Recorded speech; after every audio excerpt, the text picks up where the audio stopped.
It is no secret. We are in summer. It is hot. People are immediately going, listen, we got to get the AC running up and going. Yeah. We know what it feels like inside, but sometimes we forget that this is what makes it feel good, and we got to take care of this. This is our best friend. We should give it a hug once in a while. Yeah, it's like a car and oil change. We're here with our good friends Renee and Travis talking about this upkeep, because that is such an important aspect of making sure things are running correctly. Yeah, you know, there's a lot of things that are DIY in your home.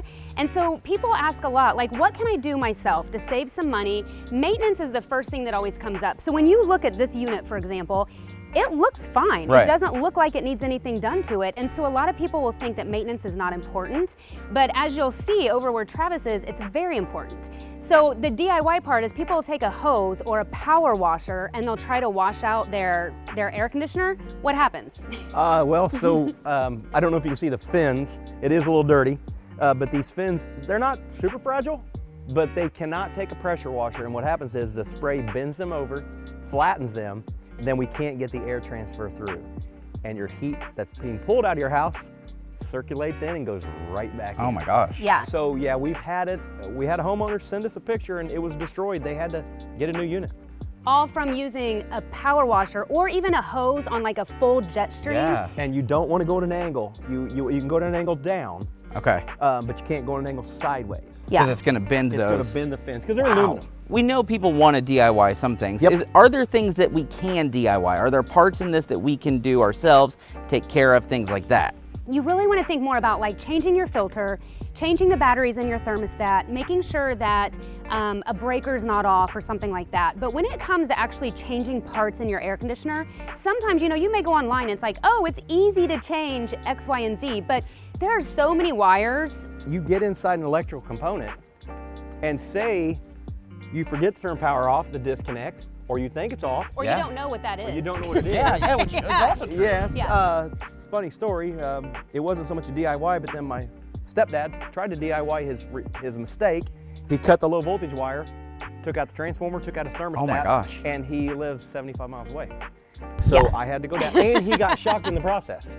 So DIY is, Yeah. You really have to More know what you're complicated. doing, yeah, because you got to think you're working with electricity. And so the chance of getting shocked, the number of people that get shocked simply because it looks like you unhook a couple wires and hook them back up, it's just not always that simple. yeah. So should I be washing this, or should I call you guys and say, hey, things aren't working the way that I think they should be working? Companies have maintenance memberships because there's so much more to actually doing maintenance on a system than just washing it out. That's a very big important part of it, but that's not all that's entailed with it. And so if you're not comfortable, if you're not mechanically inclined, you know, that sort of thing, I personally, I wouldn't do it. Yeah, You know what yeah. I mean? Now, if he wasn't an HVAC and he was, you know, he worked on cars or something, would he probably do something? Yeah, probably so. But we would just really advise that you know what you're doing, because if you don't, you could do some real damage. We see people all the time that cut the wires of the air conditioner from a weed eater.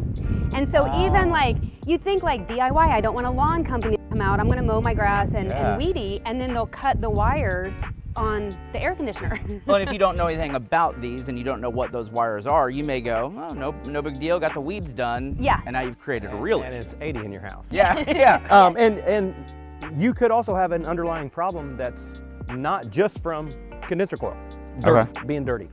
You can clean it and think that's it. That's all I've got to do in maintenance. And say it's low on charge. Say you've got a component that's out of range or spec. You did your job, but it's still not working, and then you start to try to DIY this. Yeah. And that's where it could go south. Yeah, that's where people can get in trouble. And I tell you so many times, sometimes it works out fine, right? Yeah, and sometimes it doesn't. And when it doesn't, it can be really expensive because you've ended up taking out, like with his stepdad, for example, you know, he took out a couple of different parts. And so that was a significant repair that ended up having to be done. Yeah. When should people get a hold of you guys? I know right now is crazy, obviously, with the heat, and it's that time of year. Yes, I tell you, the thing about maintenance is it's a very important service, but it's not an emergency service. So many people wait until it's 95 degrees outside and they're like, oh my God, that thing outside, I should really get it maintained. And it's hard to get that service done sometimes because we're servicing the people who have no air conditioning. Sure. It's broken or whatever. So, you know, the thing that I would say is get on a membership, you know, have this taken care of so that you're not inconvenienced by not having cooling, and then the same thing in the winter not having heating. There are so many times, you know, it's not perfect, but there are so many times that something can be prevented or something can be seen, or so many fixes are maintenance related. Yeah. Like that dirty coil over there, when it's hot like this, your system will fall behind or not run because it's that dirty. Yeah, and it's strictly due from a dirty coil, condenser coil. That's Yeah. it. Nobody wants a dirty coil. Don't let your coil get dirty. Don't have all right? dirty coils. Yeah. Take care of the baby here. Renee, thank you guys so much. Get a hold of Yeah. them for all your needs to make sure this thing is running, because you don't want it to get 80, 85 inside the house this time of year. Keep that outside, that's for sure. We'll have all that information at lifestylelive.tv.